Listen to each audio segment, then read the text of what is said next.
one.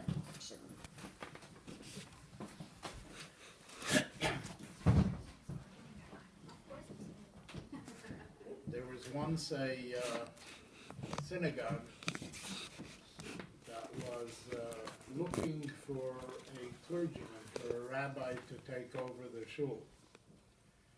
And as the system is, they invited prospective people for audition. One Friday night, 2 rabbis arrive,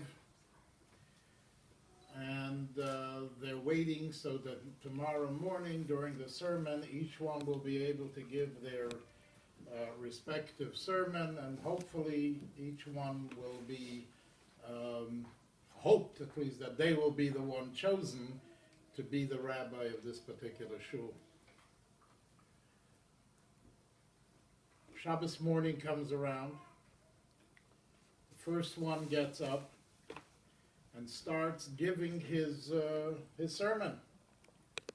The second guy, who is supposed to speak second, is thinking to himself, oy vey. He's saying what I had in mind to say. So what do I do now? I can't come up with another sermon in 5 minutes. What am I going to do? Well, he has to say something if he intends even to a chance to get the job. So how is he going to get out of this dilemma? Finally, it comes his turn, and he gets up on the podium, and he says, look, for a rabbi to give a sermon is no kunst whatsoever. That's what a rabbi's job is. That's what he trains himself to do. He says, but what I'm going to do here today, unique, is going to be the following. I am going to repeat the speech of the first guy, word for word, and even better than him. After listening to Rabbi Afton, it becomes a little bit, if we're both on the same topic, so to speak, what do I do? So I'm going to repeat Rabbi Afton's speech. I don't want to use the term better, but with a different angle. Why did God create this world to begin with? After all, from the Jewish perspective, the world is only 5,755 years old. What happened before? Was there something? And if God didn't need a world until that point, what all of a sudden happened 5,755 years ago? Why all of a sudden now does he need a world? Why did he decide at that point that he's creating the world? The answer that our sages give to this question is the following. He didn't need a world. He doesn't care about the world per se. He's got enough going on over there without the world. But what he wanted to do is have a place, a plane in the universe where people can make a difference in life. In other words, by doing a mitzvah, mitzvah in the world is translated, and generally it's translated as commandment. But the truth is that the word mitzvah, in essence, and Kabbalah and Hasidic philosophy in particular, explains it that mitzvah is tzavsa v'chibur. It's a connection. It binds the human being who does the mitzvah with the Almighty who commanded the mitzvah. In other words, we're all here and we all have souls, but how does a soul connect with its maker? What is a soul? A soul is the way Hasidic philosophy interprets it as chelik eloka mimal mamish. It is an integral part of the divine. That and the divine is one. However, we don't feel it. Not at all. When can we feel it? We can feel it, and we can connect back to the Almighty during the time that we do a mitzvah.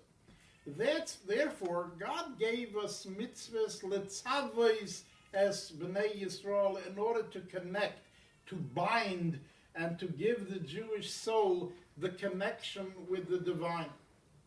It's interesting that when we do something, we not only connect ourselves, but we impact an entire world around us. When we do the mitzvah, we become an integral part of the divine. That's on a one-to-one basis, but at the same time, we elevate and refine the world. In other words, the world of today is a lot more refined than the world 3,000 years ago, or 4,000 years ago, or for that matter, 5,000 years ago.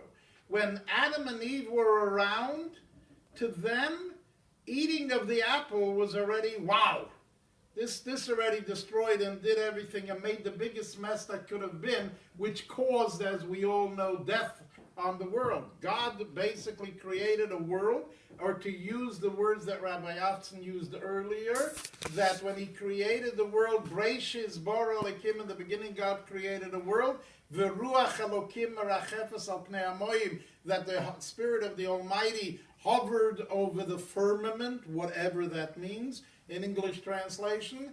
But what the sages explain, Ruchoi shel Mashiach. In other words, God wanted that even in this lower plane, not only up there in the high atmospheres and in the high spheres of existence, did he want to have a spiritual existence. He wanted a physical world where we have everything that we want. We also have desires. We also have wants. But man should be able to bring himself above all these things, against all the temptations, against everything that is dragging us and drawing us towards the other side, and we should elevate the world around us so that the world should become a better place to be. When we do so, we are actually transforming the world. It's interesting that the Torah, in as much as it was given to us 3,300 years ago, was really written for our generation. I know it sounds very pompous, and I know it sounds very boasting, but let me ask you a very simple question. The first words of the Torah is Breishis bara Elokim, in the beginning God created. What is the first Rashi, who is the commentary on Torah, accepted by everybody, nobody questions, and Hasidic philosophy explains that this commentary was written by Ruach HaKodesh, by Divine Spirit. What does he say? Omar Rabbi Yitzchak. The great sage Rabbi Yitzchak says that really the Torah should have began with the words HaChodesh Hazeh Lochem, the first mitzvah in the Torah. What is the first mitzvah in the Torah? Kiddush Levana. Every month we renew the moon, because Jews are likened to the moon, and just like the moon every month pops up from nowhere and becomes bigger and greater and bigger and greater until the middle of the month it's huge, and then slowly but surely it starts diminishing and diminishing, and in the last week and a half of the month it vanishes totally, looking and sounding like there's no more moon ever to be existing, and yet a week and a half later, he's back again. So in Jewish history, that's the story. There are times that we're great. There are times like in the time of King Solomon, when we literally ruled not only Israel, but all our neighbors and the world around us. And then there are times that we don't exist, so to speak. We end up in exile, and we're now out there doing whatever our oppressors want from us and demand from us. And there could be holocausts, and there could be inquisitions, and there could be who knows what. And we seem like there's nothing there, and that there's no tomorrow. However, Torah reassures us, don't worry. You're going to pop up like the moon again. You're going to be back tomorrow again. Which is very interesting, by the way. Popping up tomorrow is a very nice promise. But how do I know today that I am going to pop up tomorrow? What do I do today in the greatest darkness? Comes along the Torah and tells us that you should know, one would think that how does night develop? You would think that by sunset and stars out is when night begins to develop. So, and at midnight is the darkest part of the night. And then it begins to go back so that at 4:30 in the morning, 5 o'clock in the morning, the sunrise will happen again. One would think so. Yet we know that that's not the case. The darkest part of the night is just before the crack of dawn. In other words, it doesn't go up in a peak and come back down and starts becoming light. It keeps on getting darker and darker and darker, and then it comes to a point where it's the darkest part of the night, and you think, "Oi, this is it. Who knows what the tomorrow is going to bring? There is no tomorrow. It's so dark." And in the good old days when they didn't necessarily have street lamps like we have in Amberley, no lights at all, so you would think, "Oi, this is it." And especially towards the end of the month, and there's no moon out there to begin with. Now it's really dark. Where do I go? In the olden days where you didn't have paved roads and paved streets, and you could have ended up in holes and in who knows what, you could think, "Wow, this is the end of the world." All of a sudden, the crack of dawn comes along, and it becomes light all of a sudden, and we're back to it. So when we're living in a time where it seems to be there is no leadership out there, and when I say the word no leadership, show me a leader out there in the world. I'm not talking about Jewish leaders, I'm not talking about religious leaders, I'm not talking about rabbis or whatever it may be, but show me leadership today in the world. The world today is run by a bunch of children who are in a kindergarten playing house. I mean, that's basically what you do. I don't care whether you're talking about America or you're talking about Russia or you're talking about Brussels or you're talking about France. It makes no difference. There is no leadership out there. And it really looks like that we're going to who knows what. We're going nowhere. So you could become extremely depressed and say, "Oi! What's the use of running and pushing ourselves and pushing forward and hoping and thising and thating? We're going nowhere." Torah tells us that's not the case. If it's so dark and you seem to be going nowhere, at least in your mind, the crack of dawn is right there. It's going to happen. So Rabbi Yitzchak says, Torah says, that the world should have began with the first mitzvah, which is the blessing of the new moon, or to see HaChodesh Hazeh Lachem. This is how we Jews count, at least our calendar. We go by the moon, not by the sun, and so on and so forth as the rest of the world goes. That's where Torah should have begun, because that was the first mitzvah in the Torah. With what does Torah begin, however? Torah begins with a story. Rabbi Yitzchak said, what did he say? That the nations of the world are going to come and tell the Jewish people, "Listimatem, you're a bunch of thieves. Shekavashtem esatzenu, you conquered our land." So Torah starts with the words Bereshis bara Elokim. God created the world, to say that no, God is the creator. God is the owner of the world, so to speak. He's the proprietor of everything. And he is the one that decides what happens and where we go and what we do. And nobody else can interfere in the middle. Can I ask you guys a question? If you know history, can you tell me a time throughout history, since the Torah was written 3,300 years ago, that the Gentiles told the Jewish people, "You're a bunch of thieves, you stole our land"? Does anyone know when this happened in history? Getting a lot of response. The answer is it never happened. You know when it happened? In our generation. In our generation, only after 48, and I'm not playing Zionism here, and I'm not playing any of this kind of a stuff, but it's only now that Gentiles, the non-Jewish world in general, but the Arab world obviously in particular, are screaming to the Jews, "You're a bunch of thieves, you stole our land." So what do Jews do? Let's go to the UN, and let's discuss it, and let's negotiate, and let's this, and let's that. Torah tells us the answer. The answer is God created the world. He gave it to the Jews, and he wanted to take it away for a period of time for whatever reason, whether it's because we didn't behave properly on the land or whatever else the reason was, and then he decided he's giving it back.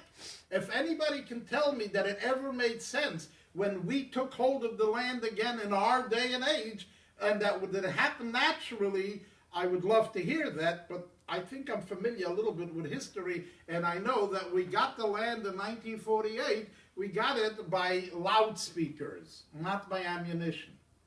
If anybody knows what happened in 48, you would know that during that war, Jews had no ammunition. So what did they do? They had trucks with loudspeakers, and and there they taped or they recorded tanks, and they recorded shootings of cannons and shootings of planes, and they were driving with it forward. They marched forward. What did the Arab hear? The Arab heard, boy, these guys are coming with tanks and with who knows what, and they ran. By the way, this is an old tradition. If anybody takes a look in the Haftorah of the Parsha of Mitzorah, which we read just several months ago, right before the summer, the Torah tells us a very similar story. The Torah tells us that there was a tremendous famine in Israel, and the Jews were suffering horrendously.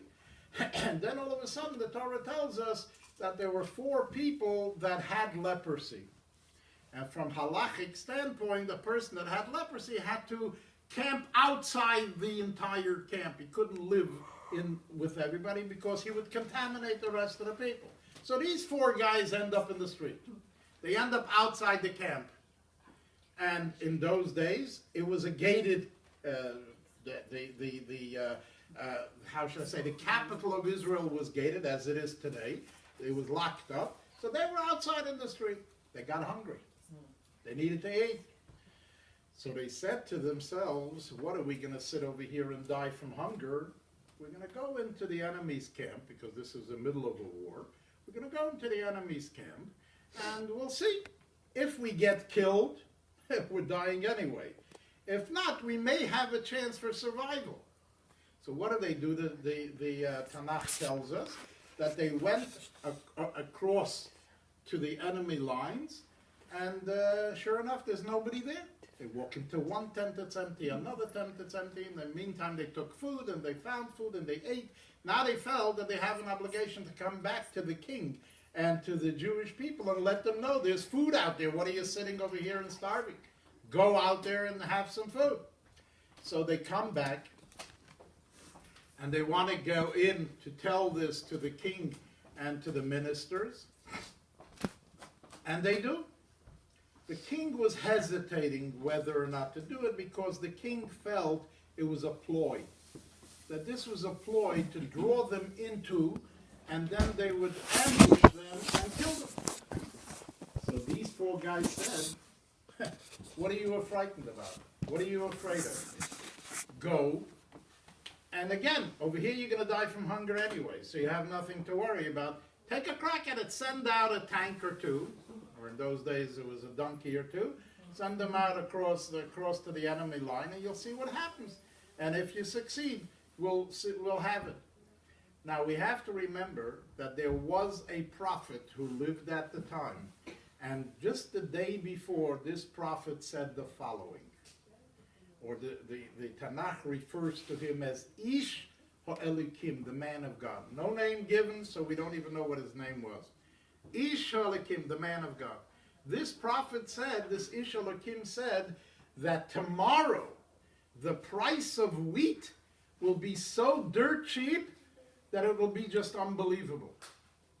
And everybody's reaction was, it's impossible, because even if God should open up the windows of heaven, to use the words of the Tanakh, and pour wheat coming down from the heavens, it won't be that much or that cheap for it to happen.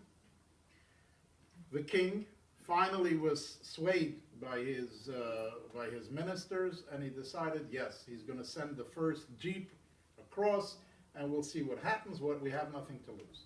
And sure enough, he sends them out, and he goes in there, and sure enough, comes the first tent that's empty, the second tent that's empty, and the whole army goes out there, and obviously they had enough food to go, and so much so that there became a whole running of going to go get some food, that many people got trampled at the gates.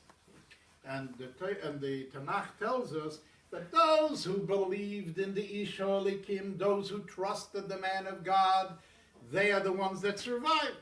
Those who yesterday were laughing and saying that even if God should open up the windows and it will pour and who knows what, it still will not be able to suffice us, those guys got trampled at the gates and didn't have any food and they ended up dying anyway. My dear friends, the Rebbe told us in the early 90s, the Rebbe told us, Hine ze Moshiach bo. I'm quoting. The Rebbe said that Moshiach is coming. He's on the way.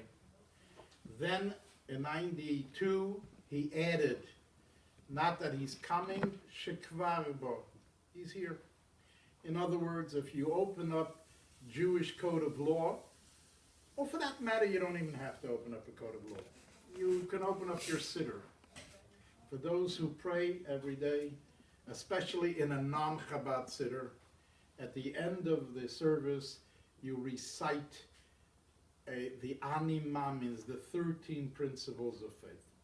One of the 13 principles of faith is Ani Mamin be'emunah shalema.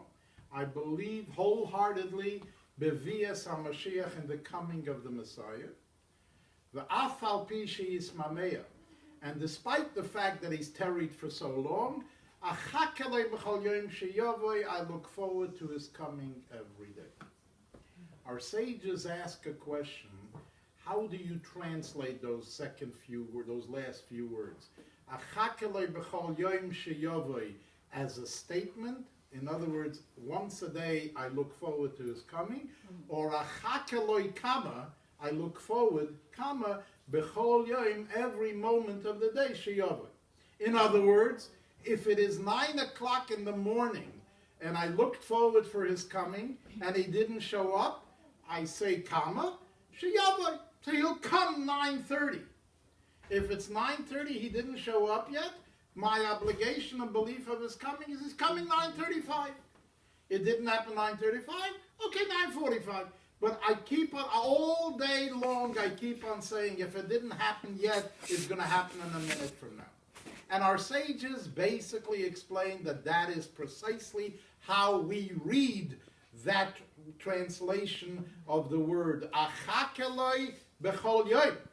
Every moment of the day I look forward, sheyovoi, that he should show up. So if he hasn't shown up now, while I'm still speaking, he can interrupt me. And this is a true faith. Jews don't bluff. Jews don't make flowery, rosy statements. And 90% of Jewry, as I said, except in the Lubavitch Siddur, in the Nusach Hari Siddur that the Lubavitchers use, that's there. And you recite it every day. So are you just making a flowery statement, or do you believe what you're saying? And if you are believing what you're saying, what's going on? And on the other hand, if this is the case, how come the Lubavitcher Siddur doesn't have it? The answer is as follows. I never saw a person wake up in the morning and say, Ani Mamin, I believe that I have a head. And although my head isn't working yet because I just woke up, during the course of the day it's going to start functioning. Never heard a person say it, because that's not a belief. Everybody knows that he has a head. It's knowledge, not belief. So you don't have to say, I believe I have a head. The 13 principles of faith of Ani Mamin, if you take a look, are all things that the human mind cannot comprehend. In other words, the first one is, I believe there's a creator. Can any one of us comprehend what God looks like?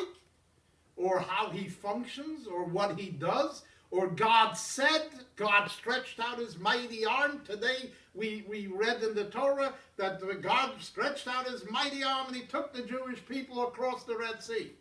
I mean, come on, what, God has an arm? What is he, a limited creature? What is he, a big, creature that you have to fear? What does it mean?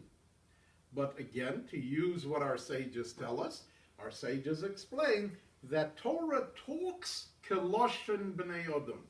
Torah talks with a language that human beings can comprehend. When even we say the word that God spoke to Moshe, well, what happened over here? God spoke through a microphone, God spoke through WhatsApp, God spoke through internet, he spoke through email. I mean, how do we speak to him? The answer is, the message came to Moshe. Moshe knew what the message was, and Moshe transmitted this to Klal Yisrael. So in other words, there's no physical talk. And when God spoke to the Jewish people, as Rabbi Afson mentioned earlier, when he spoke and gave the 10 Commandments, Jews couldn't hack that. It was too much, and they said to Moshe, hey, too much for us. You talk to us. We can't handle this. This is too much. So when God speaks, it is Loshen B'nei Odom. It is an expression so that human beings can comprehend and can understand it, so that the ear of the human being can grasp the concept. How else can you communicate when somebody says? If the other person doesn't say, he's not communicating with you. So even when it comes to God, that's the case. How do you show power by human beings? A mighty arm. So when God took the Jews out of Egypt in a miraculous fashion, he took them out with a mighty arm. But God doesn't have a mighty arm. God doesn't have a hand. But Torah uses, again, the expression so that the human beings can comprehend it and understand it. So the first Animamin is something, again, as I said, we don't know God, we don't understand God, we don't know who it is, so Animamin. I believe. And if you go through the 13 principles of faith, it's the same story, one by one by one. Now, when it comes to Mashiach, this is something that I could comprehend. Why could I comprehend? Because Maimonides, who is the source of the details of Mashiach as to who it's going to be and how it's going to be and what's going to transpire and the way it's going to go, that comes from Maimonides in Hilchos Melachim and the Laws of Kings. That's where it comes from, and nobody argues with him. If Maimonides says day, most of the time he had a guy called the Rabbi who always fought with him. If Maimonides said day, that guy said night. Maimonides said night, that guy said day. He was always fighting. But when it came to these laws, nobody argued with him. Nobody was fighting with him. Everybody agreed, and therefore, as such, in the halachic world, halacha k'moisei, the law is as he stated. This is the law. So when Maimonides comes along and gives us a description of who is Mashiach, and when Maimonides comes along and says how this is going to develop and who this is going to develop, I may tell you that from Moses until today, nobody came along and matched that description. Nobody. Because you're talking about a man that comes from the household of David. You're talking about a man that is a scholar and a great sage. You're talking about a man that's not locked in his own 4 cubits and he's just taking care of himself or his community. You're talking about a man that's reaching out to the whole world and is influencing both the Jewish world and the non-Jewish world, and people are listening to him and all these things. And that's all before he's anything yet. This is just an intro. And when Maimonides gives an entire listing as to who, what, and when, he says that if he meets all these qualifications, Hareze bechezkas Mashiach, you can count on that he is the prospective Mashiach. Doesn't even talk about that yet. But then he says that if he takes the Jewish people out of exile and he brings them to Israel and he builds the holy temple, which there is a very interesting expression over there. It says, Yivne Beis HaMikdash bimkoi moi. Anyone that knows Jewish grammar, it should have said bimkoi mo. Bimkoi mo means in its place. There was a holy temple in Jerusalem on the Temple Mount that I'm sure if anybody follows news would know exactly what this is and what this means. Then, obviously, Hareze Mashiach Vada, he's the definite Mashiach. But over here, Maimonides uses an interesting term, bimkoi moi, in his place. In other words, all the commentaries explain that we're not talking about the real big Beis HaMikdash. We're talking about what the Talmud refers to as Beis Rabbeinu Shebabovel, the house of our master. This is written in the time of the Talmud.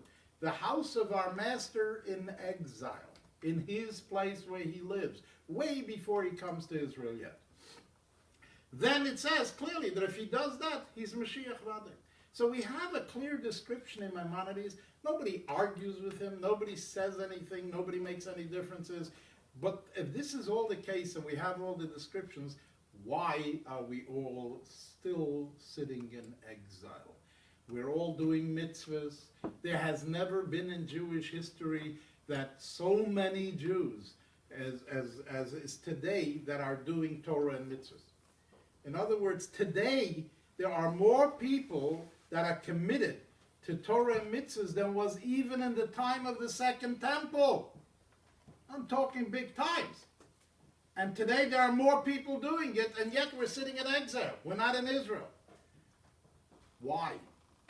And the answer is short and sweet. Mashiach is referred to all over in all the books, and in Maimonides in special, he's referred to as Melech HaMashiach, the King Mashiach. The King Mashiach. So just like I began in the beginning, why did God create the world? Because he wanted subjects. He wanted to be a king ruling over the people who are going to do what he's asking them to do. He needs subjects. God felt that if he doesn't have subjects, then his whole kingship, his whole kingdom is worth nothing. So he wanted a world, and he wanted a world that people are going to do what he wants, what God wants, his subject. So too, when it comes to the next level of world existence, in order for there to be a Mashiach, and he is called Melech HaMashiach, it has to be an individual that can become Melech, namely king.